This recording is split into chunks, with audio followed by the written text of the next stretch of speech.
오늘은 예수님께서 변모하신 사건 가운데 핵심이 되는 예수님의 얼굴이 해처럼 빛나고 또 예수님의 옷이 해처럼 빛나는 이것의 의미가 무엇인지를 살펴보겠습니다.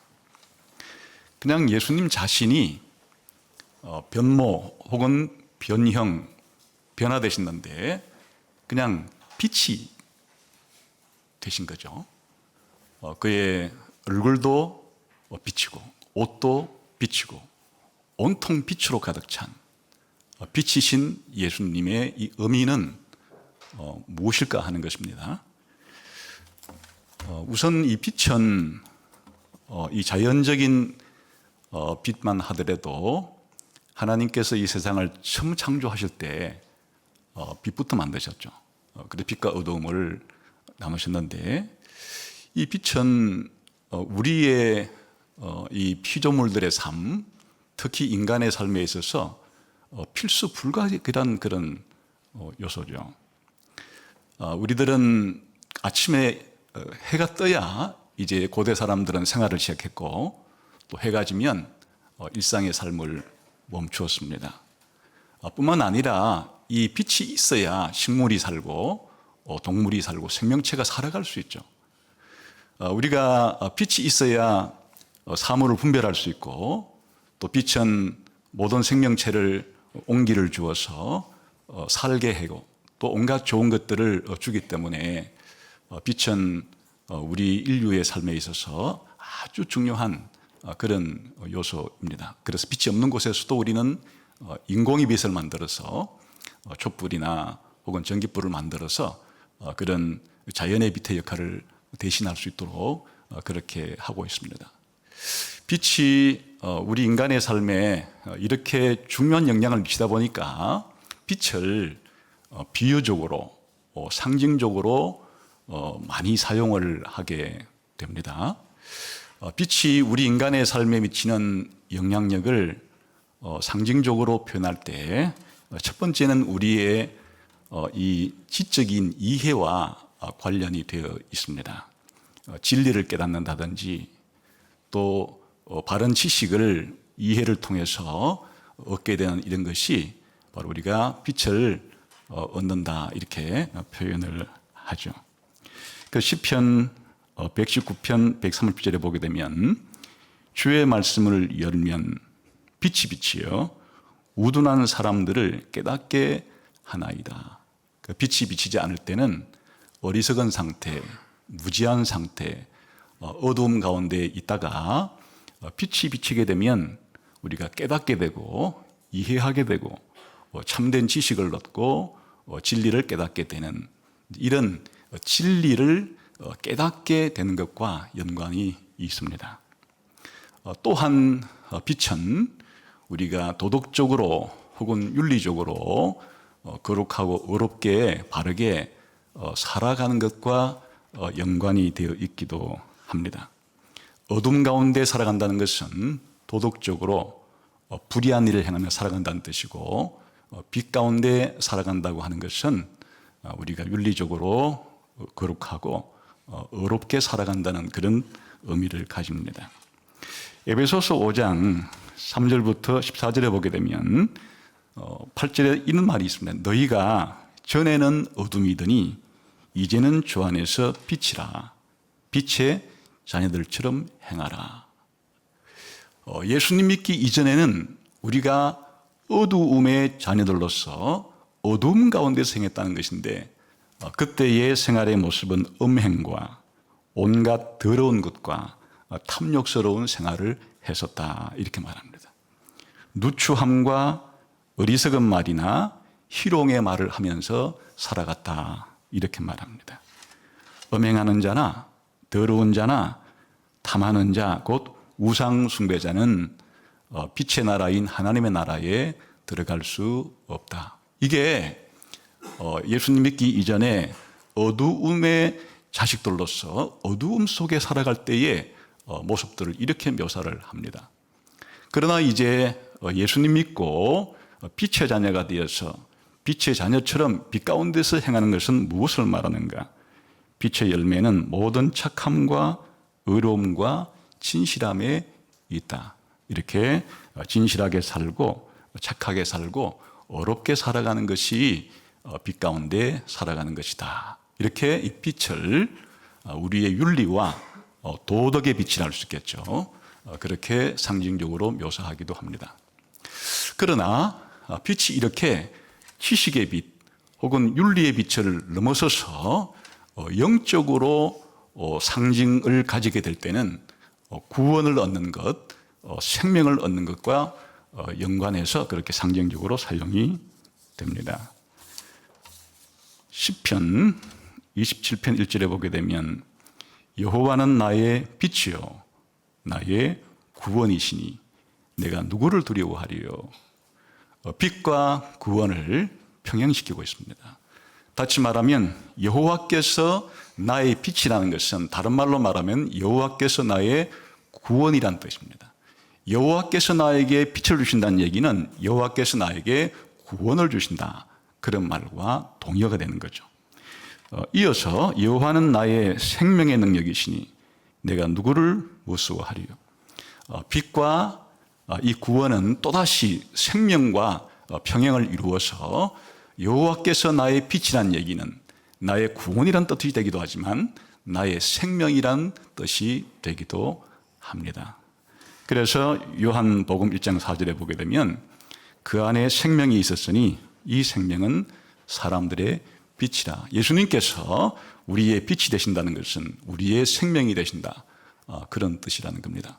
이렇게 이 자연의 빛이 우리 일상의 삶에 중요하듯이 이것이 이렇게 비유적으로 상징적으로 사용될 때는 이 빛은 지식의 빛으로 윤리의 빛으로 구원의 빛으로 그렇게 상징이 됩니다.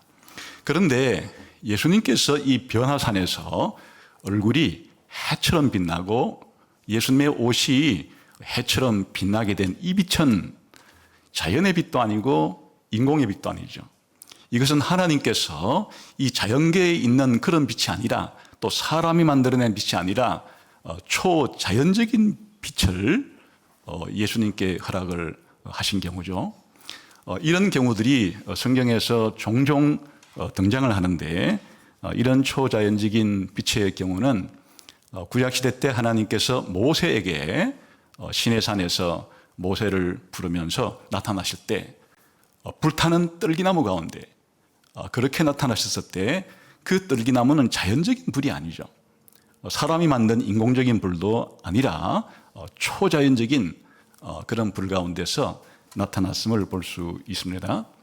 또한 부활하신 예수님께서 바울에게 이 다메섹 도상으로 가던 바울에게 나타나실 때 햇빛보다도 더 밝은 빛으로 나타나신 그 빛도 자연의 빛이 아니죠.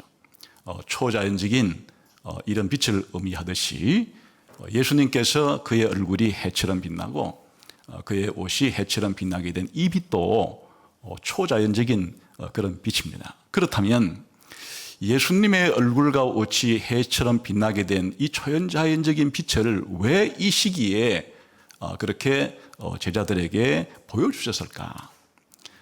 그것은 크게 두 가지 의미가 있습니다. 빛 대신 이 예수님이 메시아라고 하는 의미가 있습니다. 그 예수님이 빛이신 것은 예수님이 메시아라는 의미를 가지고 있어요.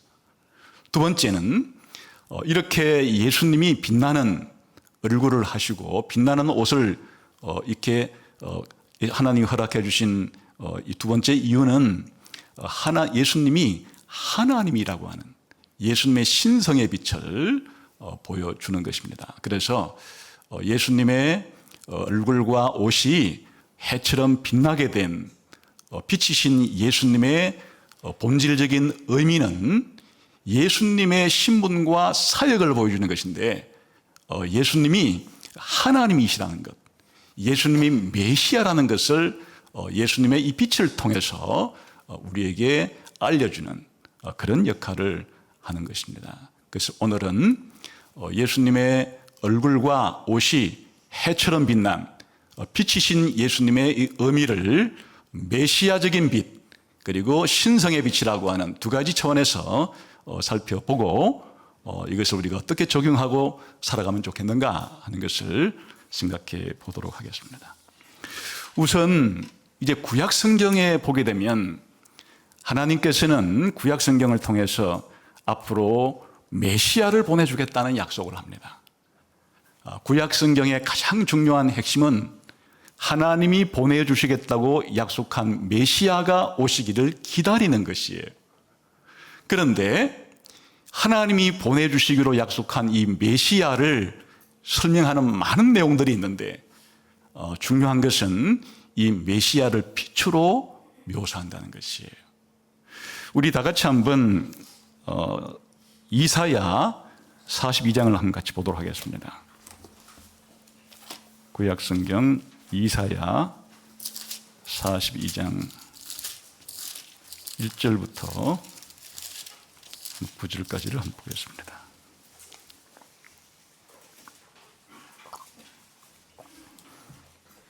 지금 이사야서의 이제 가장 중요한 특징 가운데 하나가 이 40장부터 55장까지의 하나님이 보내어 주시겠다고 약속한 메시아를 여호와의 종이라고 부릅니다. 여호와의 종을 하나님께서 보내어 주셔서 우리를 구원해 주신다, 그런 약속인데 어떻게 지금 설명을 하고 있는지를 한번 차근차근 읽어보겠습니다. 42장 1절부터 읽어보죠. 시작. 내가 붙드는 나의 종, 내 마음에 기뻐하는 자, 곧 내가 택한 사람을 보라. 내가 나의 영을 그에게 주었은즉 그가 이방의 정의를 베풀리라. 그는 외치지 아니하여 목소리를 높지 아니하며 그 소리를 거리에 들리게 하지 아니하며 상한 갈대를 꺾지 아니하며 꺼져가는 등불을 끄지 아니하고 진실로 정의를 시행할 것이며 그는 쇠하지 아니하며 낙담하지 아니하고 세상에 정의를 세우기에 이르리니 섬들이 그 교훈을 앙망하니라.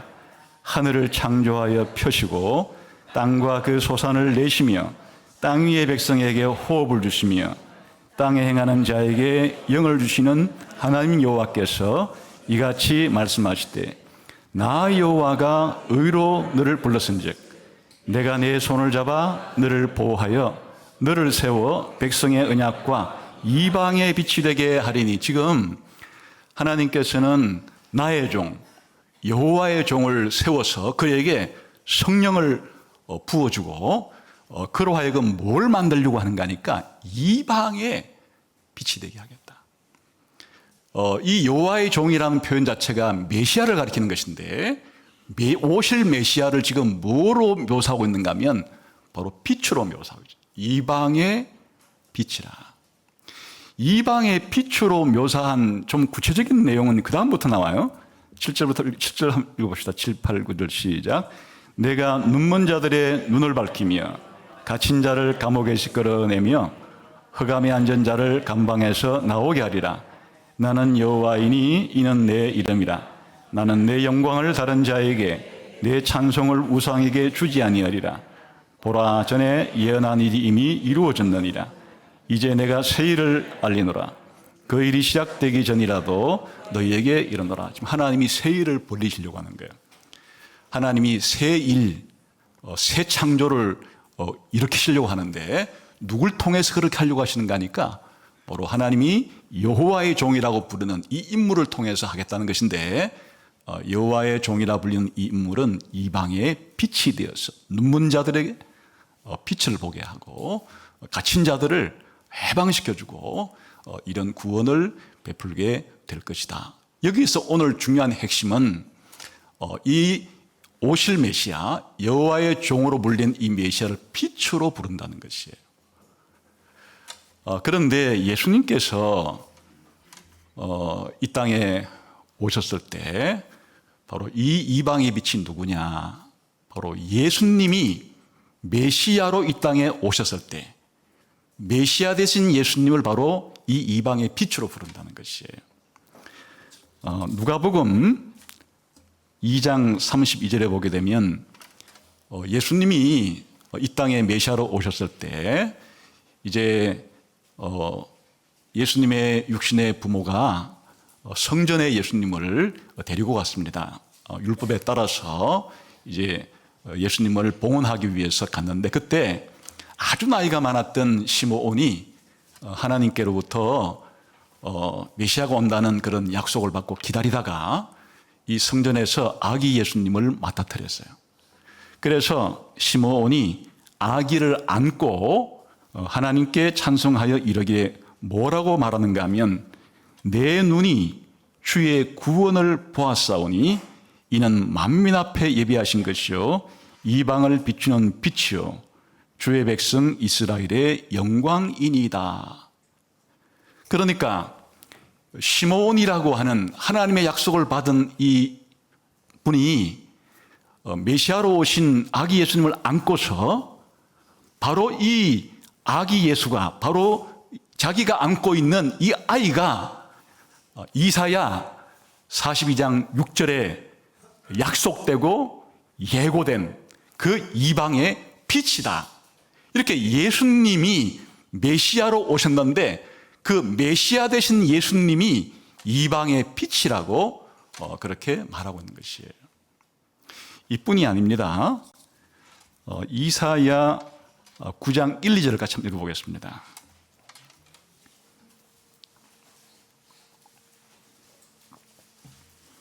같이 한번 읽어보겠습니다. 시작. 전에 고통받은 자들에게는 흑암이 없으리로다. 옛적에는 여호와께서 서불론 땅과 납달리 땅이 멸시를 당하게 하셨더니 후에는 해변길과 요단 저쪽 이방에 갈릴 일을 영화롭게 하셨느니라. 흑암에 행하던 백성이 검 빛을 보고 사망의 그늘진 땅에 거주하는 자에게 빛이 비치도다. 좀 뒤에 따라 내려가서 6절을 7절 읽어보세요. 시작. 이는 한 아기가 우리에게 낳고 한 아들을 우리에게 주신 바 되었는데 그의 어깨에는 정사를 메었고 그의 이름은 기묘자라 모사라 전능하신 하나님이라 영존하시는 아버지라 평강의 왕이라 할 것입니다. 그 정사와 평강의 더함이 무궁하며 또 다윗의 왕자와 그의 나라에 군림하여 그 나라를 굳게 세우고 지금 이후로 영원히 정의와 공의로 그것을 보존하실 것이다. 만군의 여호와의 열심히 이를 이루시리로다. 지금 이사야를 통해서 하나님께서 보내주시겠다고 약속한 메시아는 또 다른 측면에서는 다윗의 후손으로 오실 위대한 왕을 보내주겠다고 약속을 한 거예요. 한 아기가 태어나서 다윗의 왕위를 이어서 다윗의 나라를 영원 무궁토록 굳게 세우실 왕을 보내주겠다라고 말했는데, 이 메시아로 오실 왕이 또 무엇으로 불리고 있는가 하니까 2절에서 흑암에 행하던 백성이 큰 빛을 보고, 이 메시아 왕으로 오실 메시아도 지금 큰 빛으로 부르고 있어요. 그래서 그 메시아 왕이 와서 행하실 그 일을 어두운 가운데 있는 사람들에게 빛을 비추어주는 일을 하게 될 것이다. 그런데 아주 지역까지도 명시해 놓았는데 서불론 땅과 납달리 땅이라고 하는 그런 어두움에 속한 땅에 있는 사람들에게 이 큰 빛이 와서 빛을 그들에게 비추어 줄 것이다.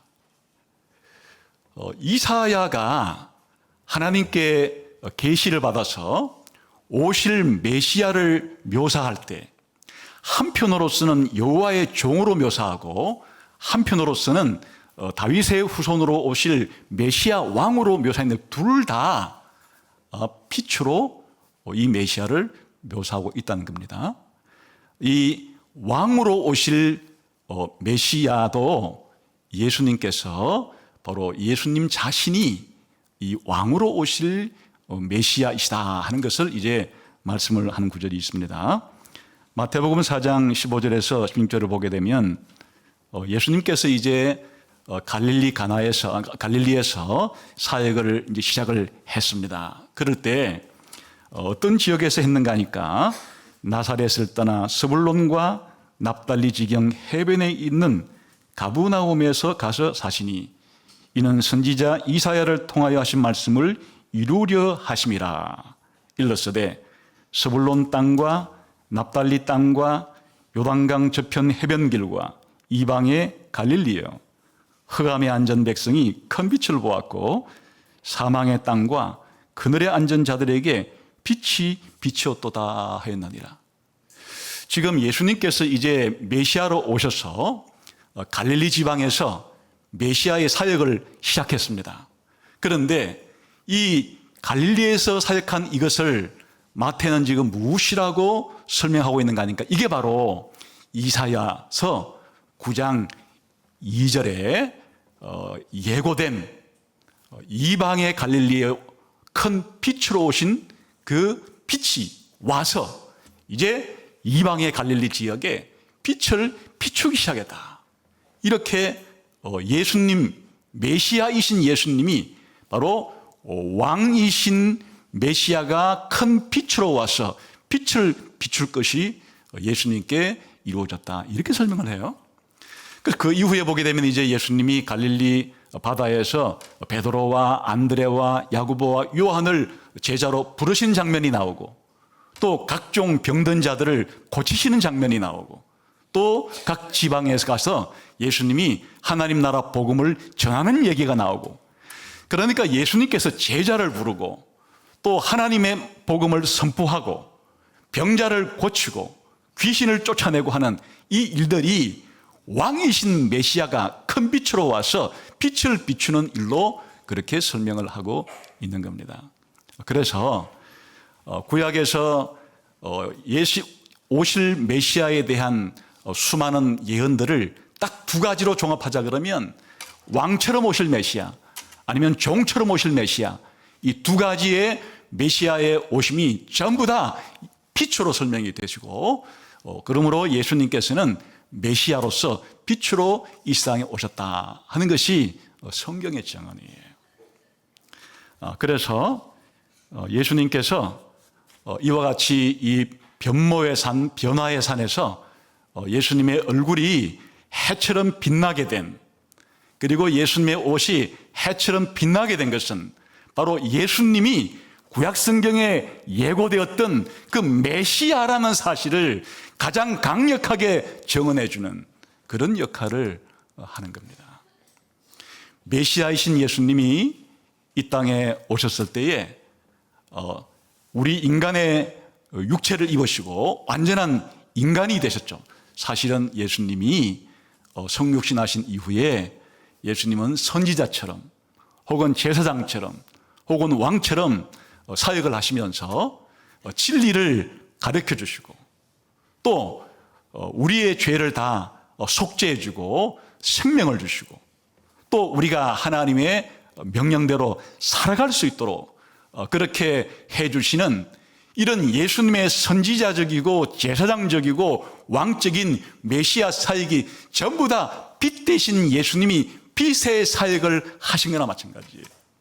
선지자의 빛으로, 제사장의 빛으로, 왕적인 빛으로 예수님께서는 메시아로서 이 땅에 빛으로 오셔서 빛을 비추어 주시는 그와 같은 역할을 하셨다 하는 것이에요.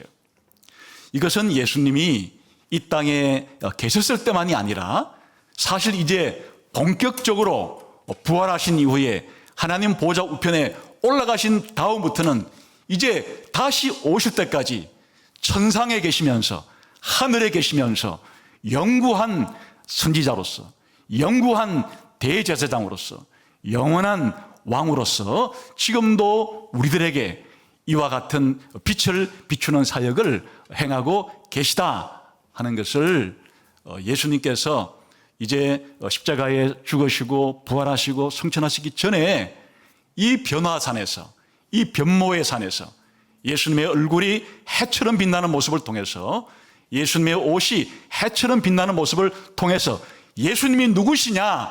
예수님은 바로 메시아시다라는 사실을 우리에게 강력한 시각적인 현상을 통해서 보여주신 것이다. 그런 의미입니다. 메시아 되심과 이 빛이 연결되어 있는 겁니다. 두 번째로는 예수님의 이 얼굴과 옷이 이렇게 해처럼 빛난 예수님의 이 빛 되심은 단순히 우리 인간이 되셔서 메시아로서의 사역을 한 것만을 말하지 않아요. 그 이상이에요. 어떤 이상인가 하니까 예수님 자신이 바로 신성을 가지신 하나님이시고 성부와 성령과 동일하게 삼위일체 하나님이시다 하는 것을 보여주시는 사건이 바로 빛 대신 예수님이 빛난 모습을 계시해 주신 것이에요. 구약 성경에 보면 혹은 신약 성경에 보면 하나님이 자기를 계시해 주실 때 가장 많은 하나님의 이 신현, 자기 계시의 모습이 빛으로 자신을 계시해 주는 겁니다. 수많은 사례들이 있는데요. 하나님이 믿음의 조상 아브라함을 불러서 이제 아브라함과 언약을 체결할 때 창세기 15장에 보게 되면 이제 언약을 맺으면서 짐승을 쪼개라 그러죠. 그런데 이 밤에 아브라함이 짐승을 쪼개 놓았는데 원래 언약을 맺을 때 이 짐승을 쪼개는 이유는 언약을 맺는 당사자가 그 쪼갠 짐승 사이를 같이 걸어가는 겁니다. 이건 무슨 의미인가 하면 우리가 약속한 이 계약을 어길 때는 이 짐승처럼 쪼개질 것이다. 다시 말하면 내가 언약을 어기면 내가 이렇게 죽임을 당해도 좋다 라고 하는 의미를 담아서 쪼갠 짐승 사이에 두 사람이 가는 거예요. 그런데 하나님과 아브라함이 언약을 맺을 때 이 쪼갠 짐승 사이로 아브라함과 하나님이 함께 걸어가야 되는데 여기서 놀라운 것은 아브라함은 걸어가질 않아요. 오직 하나님만이 이 쪼갠 짐승 사이로 걸어가시는데 하나님이 자기를 어떤 모습으로 계시했는가 타는 횃불의 형상으로 하나님이 그 쪼갠 고개 사이를 통과하시는 거예요.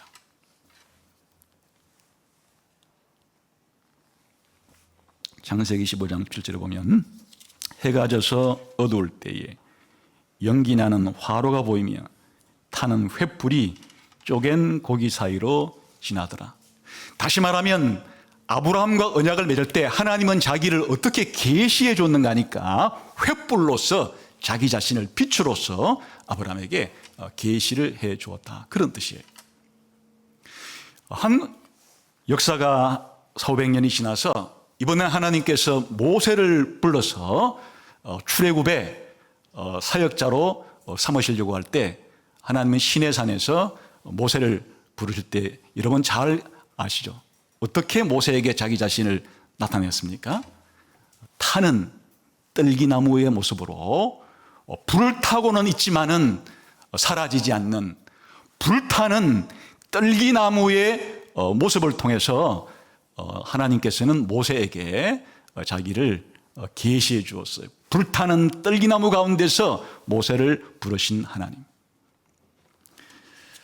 이제 모세의 인도로 이스라엘 백성이 시내산까지 와서 시내산에서 여호와 하나님과 계약을 맺죠. 유명한 시내산 언약, 모세 언약을 맺을 때 하나님이 시내산에서 강림하실 때 하나님께서는 불로서 강림을 하세요. 출애굽기 19장 18절에 보면 시내산에 연기가 자욱하니 여호와께서 불 가운데서 거기 강림하심이라. 여호와 하나님은 영이시기 때문에 보이지는 않지만 이스라엘 사람들이 눈에 보일 수 있는 가시적인 모습으로 자기 자신을 계시할 때 불의 모습으로 불로서 그렇게 시내산 위에 강림하셔서 이스라엘과 계약을 체결하셨다. 그런 뜻이에요. 이제 이스라엘 백성들이 하나님이 이스라엘 백성과 함께 거하신다는 상징으로 이스라엘 백성들이 사는 이 집 한가운데다가 하나님의 집인 성막을 만들려고 그랬죠. 그래서 이 성막이라는 것은 이스라엘 사람들이 사는 집의 한가운데 하나님이 함께 그들과 사신다 하는 것에 대한 가시적인 상징인데 이 성막이 완공되었을 때의 모습을 이렇게 말합니다. 구름이 회막에 덮이고 여호와의 영광이 성막에 충만하며 여호와의 영광이 완성된 성만에 충만히 거하는 모습으로, 그 하나님의 영광이라는 것은 영광의 구름의 형태인데 밤에는 불의 형태로, 낮에는 구름의 형태로 빛나는 구름과 빛나는 불이 성막 가운데 머물고 있음으로써 하나님이 우리 이스라엘 백성의 한가운데 계시는구나, 그 하나님을 어떤 모습으로 계시해 줬는가 하니까 바로 구름으로, 불로, 그냥 구름이 아니죠, 영광의 구름, 빛나는 구름, 빛나는 불로서 그들 가운데 함께 계신다는 사실을 하나님께서는 이렇게 계시해 주셨다. 이후에 이것을 상설적으로 만들기 위해서 성막 안에다가 뭘 만들려고 했는가 하면 바로 금 등잔대를 만들어서 아예 이스라엘의 제사장들이 성막에 들어갔을 때는 항상 빛이 비치도록, 항상 빛 가운데 임하도록, 그 빛은 바로 하나님 자신을 상징하는 빛이죠. 뿐만 아니라 솔로몬이 하나님의 명령을 받아서 성전을 완성했을 때도 마찬가지로 성막이 완공되었을 때와 동일하게 하나님의 영광이 성전 가득하게 그렇게 임재하는 모습으로 자신을 계시해 주십니다. 이것은 이후에 선지자들을 부를 때도 동일하게 하나님이 자기를 그렇게 계시해 주시는 것들을 볼 수 있어요. 하나님이 이사야를 불러서 높은 보좌 위에 앉아 계신 모습으로 보여줄 때 하나님의 영광이 온 성전에 가득 찬 모습으로, 그러니까 이사야가 하나님을 배울 때, 보좌에 앉아 계신 하나님을 배울 때 하나님의 빛이, 하나님의 영광이 가득 들어찬 것 가운데 하나님을 뵙도록 그렇게 하시고, 다니엘에게도 하나님께서 환상을 보여줄 때 유명한 다니엘 7장 9절에 10절에 보게 되면 내가 보니 왕자가 놓이고 옛적부터 항상 계신 이가 좌정하였는데 그의 옷의 희기가 눈 같고 그의 머리털은 깨끗한 양의 털 같고 그의 보좌는 불꽃이요 그의 바퀴는 타오르는 불이며 불의 강처럼 흘러 그의 앞에서 나오며 그를 섬기는 자는 천천히요 그 앞에 모셔선 자는 만만이며 심판을 베푸는데 책들이 펴 있더라. 이게 무슨 장면이에요? 하나님이 보좌에 앉아 계시는데 그의 옷과 그의 머리카락이 완전히 빛처럼 그렇게 빛나고 아예 불이 그냥 그 보좌를 둘러싸고 보좌 자체도 불타고 있고 보좌 주변에 불의 강이 흐르도록 하고 완전히 다니엘에게 보좌 가운데 앉아 계신 하나님도 빛처럼 불처럼 그리고 보좌 자체도 불처럼 보좌의 바퀴도 불처럼 그리고 보좌 주변에 불의 강이 흐르도록 하나님께서 자기를 계시하실 때 이렇게 빛으로 자기를 드러내신다는 것을 알 수 있죠. 에스겔 선지자를 부를 때도 마찬가지입니다. 하나님께서 에스겔 선지자를 부르실 때 바로 이 네 생물과 생물 위에 있는 이동식 보좌를 타고 이동하셨는데 그 네 생물에 대한 묘사가 이렇게 되어 있습니다.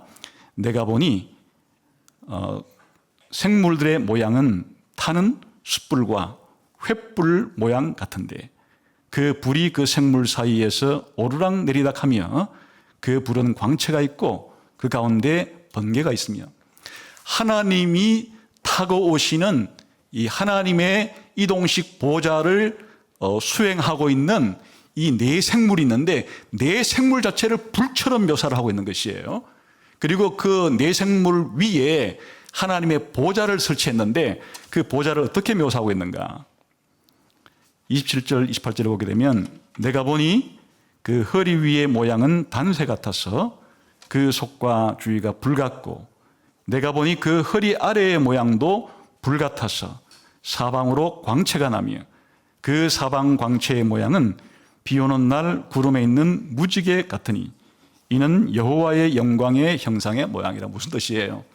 그 네 생물만 불이 아니라 네 생물을 타고 있는 보좌 위에 앉아 계신 분의 모양도 불타는 모습으로 그렇게 하나님의 영광의 형상을 그렇게 계시해 주었다. 지금 제가 시간 관계상 구약 성경에서 하나님이 하나님의 이 백성들에게 나타나실 때나 또는 선지자를 부르실 때 어떤 모양으로 자기를 계시하시는가 하시는 것이에요.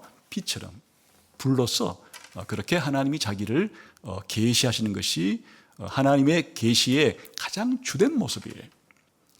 그런데 이제 신약 성경에 오게 되면 한 단계 더 발전을 해서 요한 1서 5장에는 우리가 그에게서 듣고 너희에게 전하는 소식이 이것이니 곧 하나님은 빛이시라.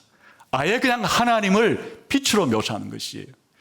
이 하나님을 빛으로 묘사하는 이것은 하나님의 모든 속성을 요약한 것이에요. 하나님이 가지고 계시는 모든 하나님의 성품을 요약할 때 하나님은 빛이라, 그러니까 하나님을 빛으로 이렇게 묘사를 합니다.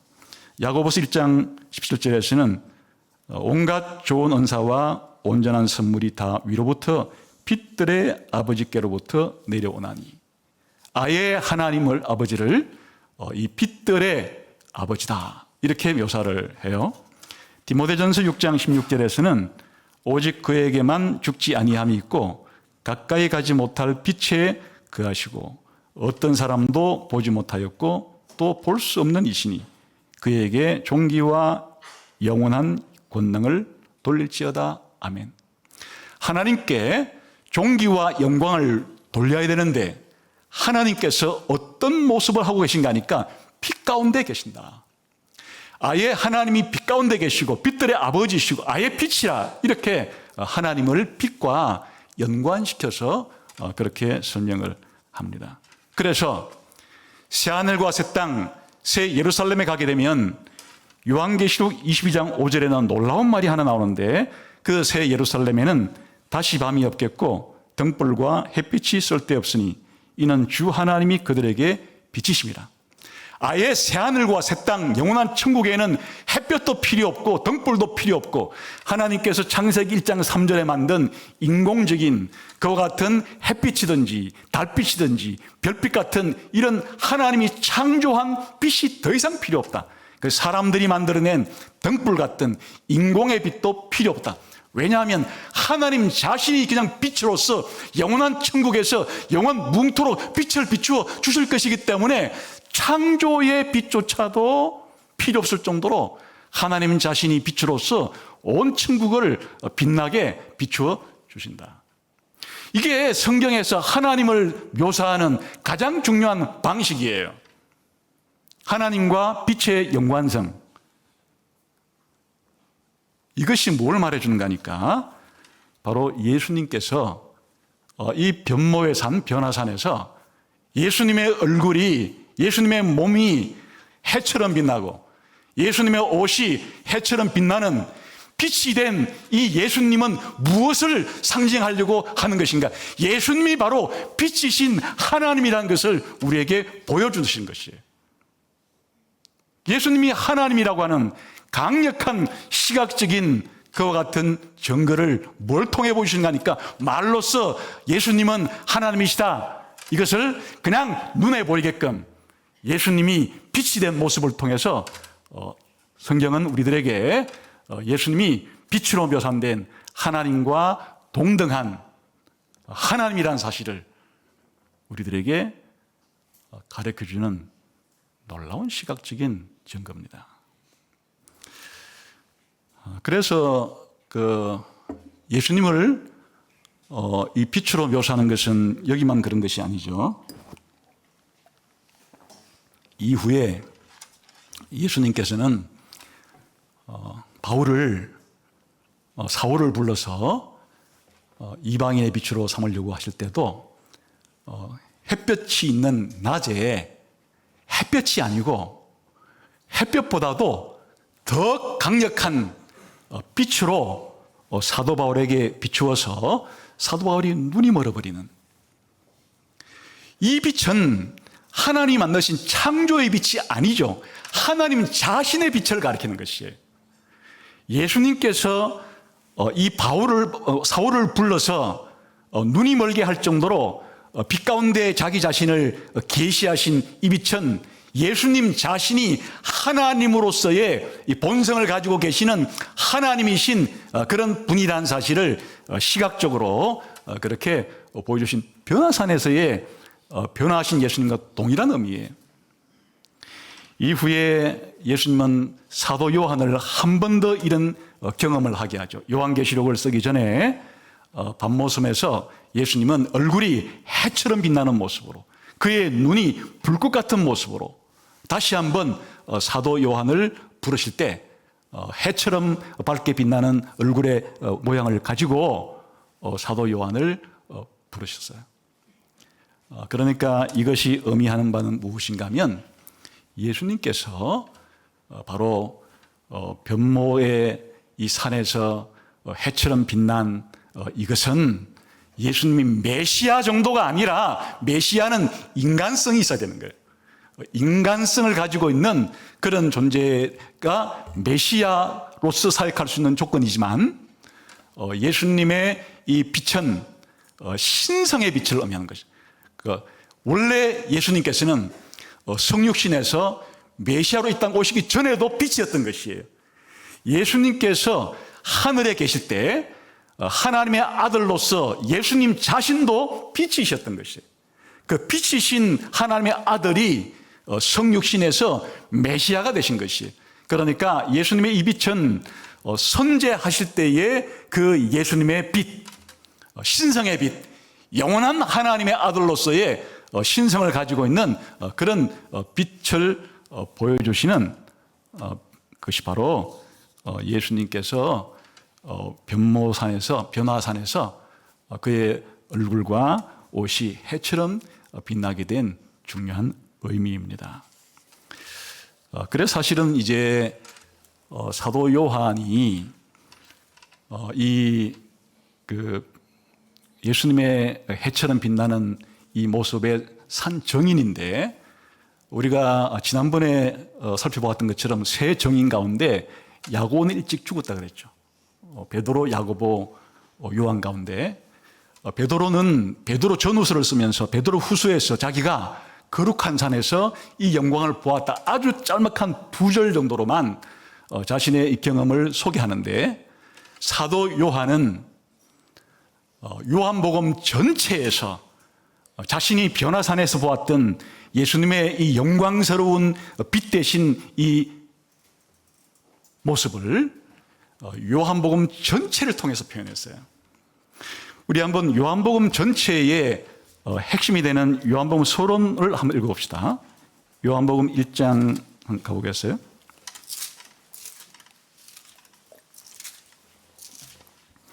요한복음 1장 1절부터 18절까지는 요한복음 전체를 축소해 놓은 요한복음의 서론이자 요한복음의 핵심 내용을 미리 보여주는 역할을 합니다. 한번 읽어봅시다. 1절부터 시작. 태초에 말씀이 계시니라.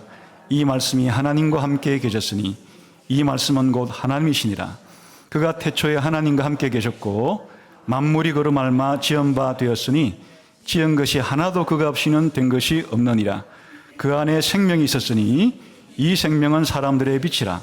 빛이 어두움에 비치되 어둠이 깨닫지 못하더라. 여기 보게 되면 창세기 1장 1, 2, 3절에 나오듯이 태초에 하나님이 천지를 창조하시니라, 그 구절을 평행적으로 해설한 것과 같은 것인데요. 바로 아버지 하나님께서 또 예수님께서, 성령님께서 태초에 천지를 창조하신 사실을 기록한 곳입니다. 거기에서 지금 예수님을 말씀이라 부르기도 하지만 4절에 보게 되면은 예수님이 누구시냐? 바로 참빛이다. 그러니까 영원 전부터 아버지와 함께 계셨던 예수님을 말씀이라 부르기도 하고 참빛이라 부르기도 하는 것이에요. 영원 전부터 아버지와 함께 교제하고 계셨던 그 예수님이 바로 말씀이시자, 그리고 참빛으로서 우리 사람들의 영생을 주시는, 생명이 되시는 그런 분이시다. 이렇게 예수님을 참빛으로 소개하죠. 이게 지금 요한이 자기 복음서를 쓸 때 무엇을 머릿속에 염두에 두고 있는 것인가 하니까 변화산에서 영광스럽게 빛이 되신 예수님에 대한 이 영상이 사도 요한의 마음속에 자리 잡고 있는 것이에요. 그 이후에 6절부터 8절까지 봅시다. 시작. 하나님께로부터 보내심을 받은 사람이 있으니 그의 이름은 요한이라. 그가 증언하러 왔으니 그 빛에 대하여 증언하고 모든 사람이 자기로 말미암아 믿게 하리 함이라. 그는 이 빛이 아니요 이 빛에 대하여 증언하러 온 자라. 세례 요한이라는 인물은 구약시대의 모든 예언자의 마지막 절정에 있는 구약시대 예언자의 최고봉일 뿐 아니라 신약시대에 예수님을 증거하는 최초의 중요한 인물이라고 할 수 있는, 사실 이 세상에서 태어난 인간 가운데 세례 요한보다 더 위대한 인물이 없다고 말해도 과언이 아닌 이 세례 요한조차도 빛이 아니라는 거예요. 이 세례 요한이 이 세상에 온 유일한 목적은 참 빛이 되시는 예수님이 빛이라는 것을 증언하기 위해서 하나님께로부터 이 땅에 보냄을 받았다. 예수님은 세례 요한 같은 하나님께서 최고의 인간으로 자신의 사역자를 삼은 그런 사람과 비교할 때 비교가 불가능한 그런 하나님으로서 진짜 영원하시고 궁극적인 참빛이 되시는 그런 분이라는 것을 세례 요한과의 비교를 통해서 말씀해 주시는 거예요. 그 다음에 9절, 10절, 11, 12, 13 읽어봅시다. 시작.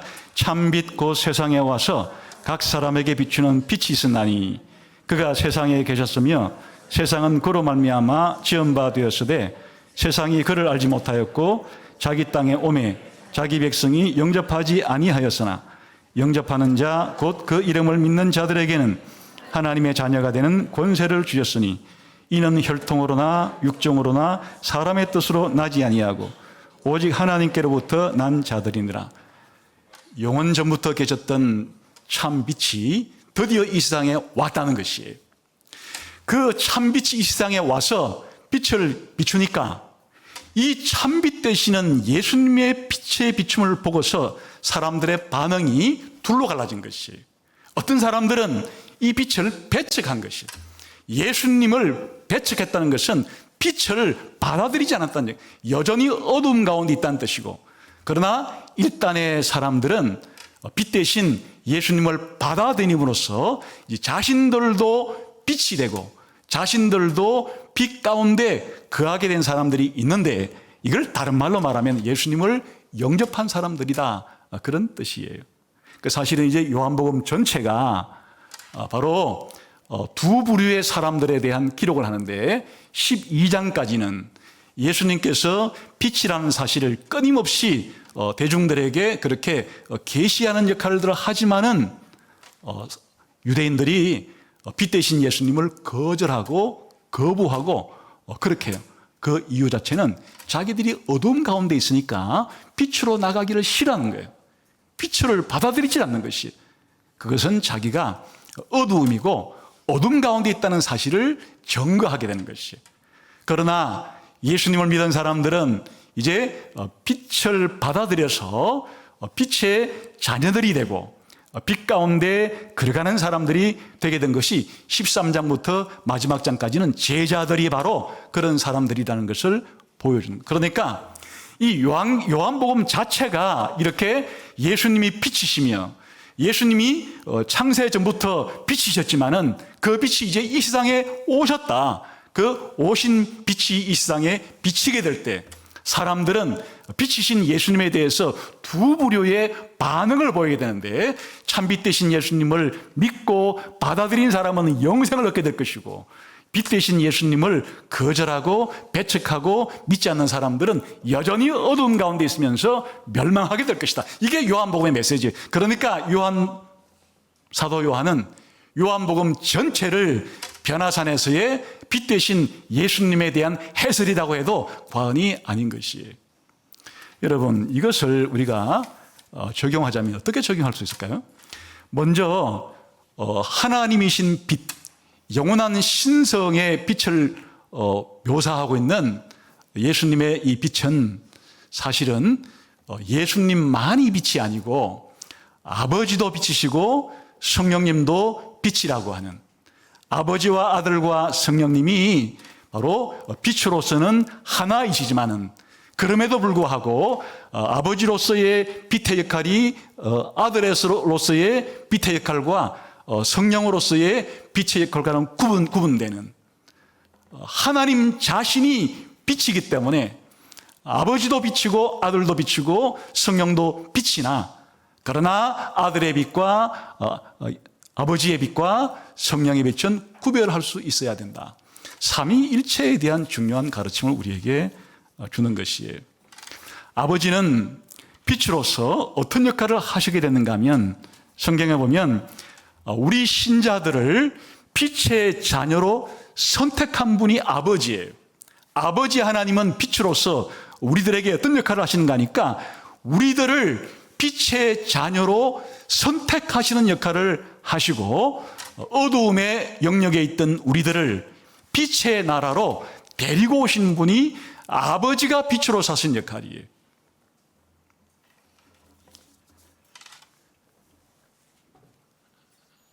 아버지는 아들을 보내심으로 자기 백성을 어두움의 영역에서 구출하시는데, 골로새서 1장 12절 13절 보게 되면 이렇게 되어 있죠.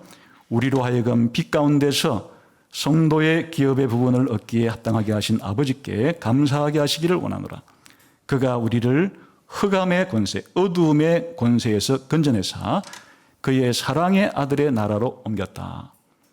누가 그렇게 하시는가 하니까 빛 대신 하나님이 빛으로서 우리들에게 무슨 역할을 하시는가 하면, 우리들이 빛의 아들이 되도록, 어두움의 아들들이었는데, 어두움의 나라 백성들이었는데, 이제는 우리를 어두움의 아들들에서 빛의 아들들로, 어두움의 나라에서 빛의 나라인 하나님의 아들의 나라로 옮기는 역할을 아버지께서 하셨다, 그 뜻이에요.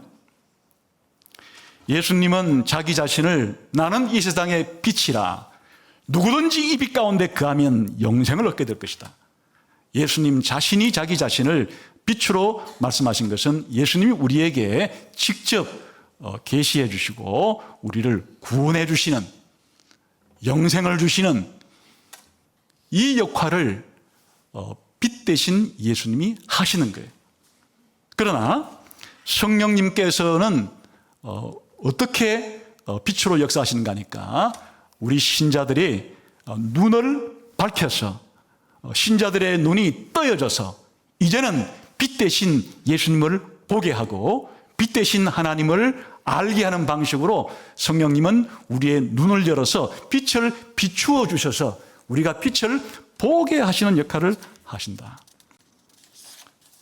에베소서 1장 17절 19절에 보게 되면, 우리 주 예수 그리스도의 하나님 영광의 아버지께서 지혜와 계시의 영을 너희에게 주사 하나님을 알게 하시고 너희 마음의 눈을 밝히사. 그러니까 하나님께서, 성령님은 우리들에게 어떤 역할을 하게 하시는가 하면, 빛 대신 성령님께서 우리의 눈을 열어서 하나님의 계획과 목적과 예수님을 알도록 믿도록 하시는 역할을 한다. 그래서 사실은 신성을 가지신 하나님이신 예수님을 알려주는 빛은 이렇게 아버지와의 관계, 성령과의 관계에 있어서 아버지와 아들과 성령이 모두 다 빛 자체이시지만, 그러나 아버지와 아들과 성령이 빛으로 사는 역할은 구별되게끔 이렇게 삼위일체 하나님을 엿볼 수 있는 그런 역할을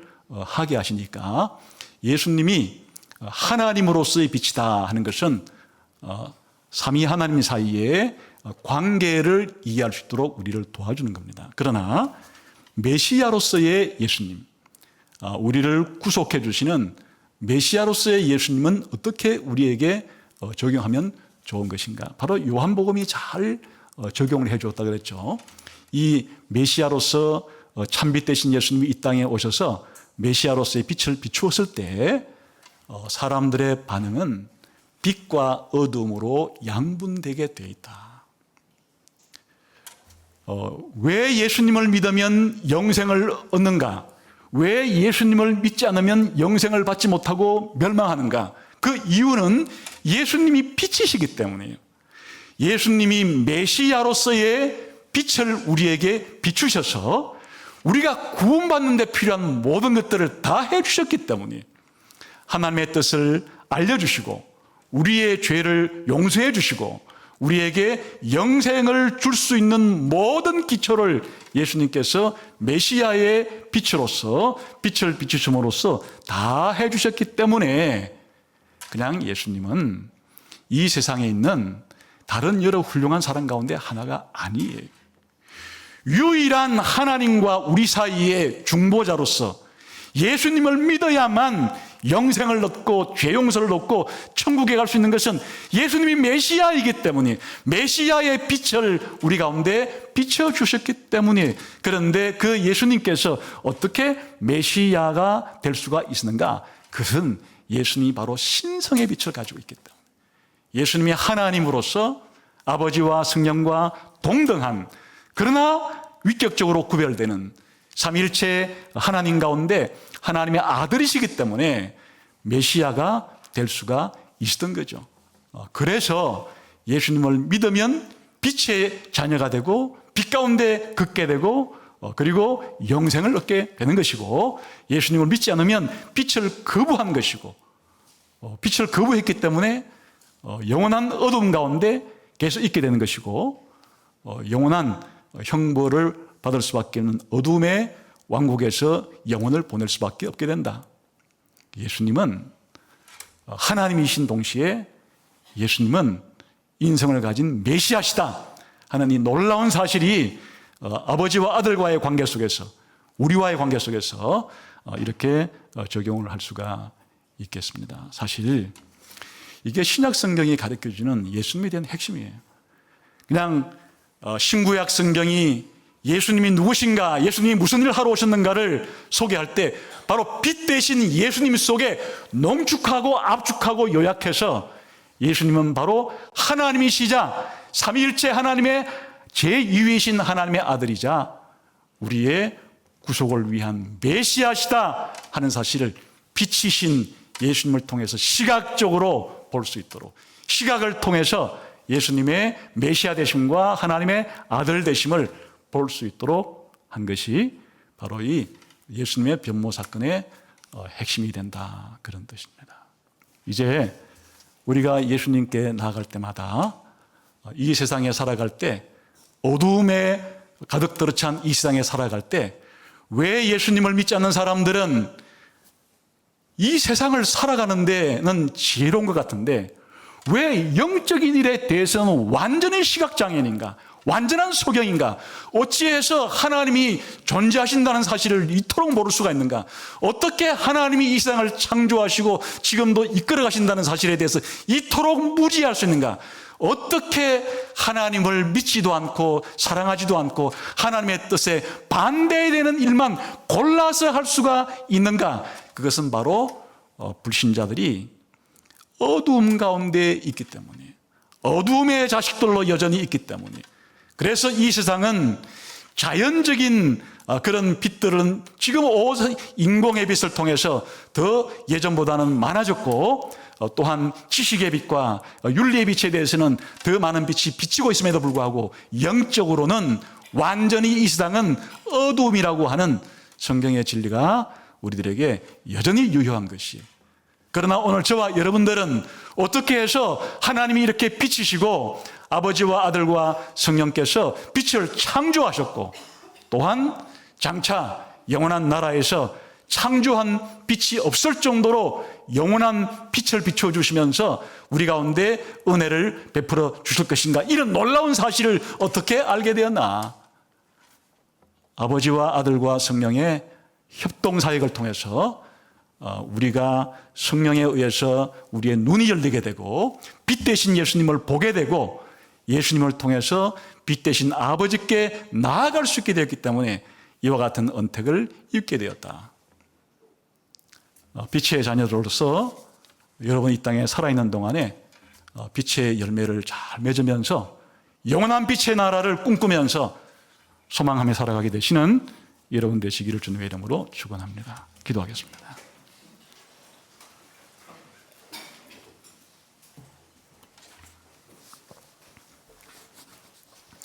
하나님 아버지 감사합니다. 어두움에 속한 자로서, 어두움의 자녀들로서 구원과 영생에 대한 소식에 대해서 무지했던 저희들에게 이제 아버지와 아들과 성령께서 빛을 비추어 주시고 빛 대신 예수님을 믿게 해주시고 이제 빛의 자녀가 되게 해주신 것 참 감사합니다. 남은 생애를 이렇게 빛 가운데서 살아가면서 빛의 열매를 잘 맺으면서 살아간 저희가 되게 해 주옵소서. 예수님 이름으로 기도하옵나이다. 아멘.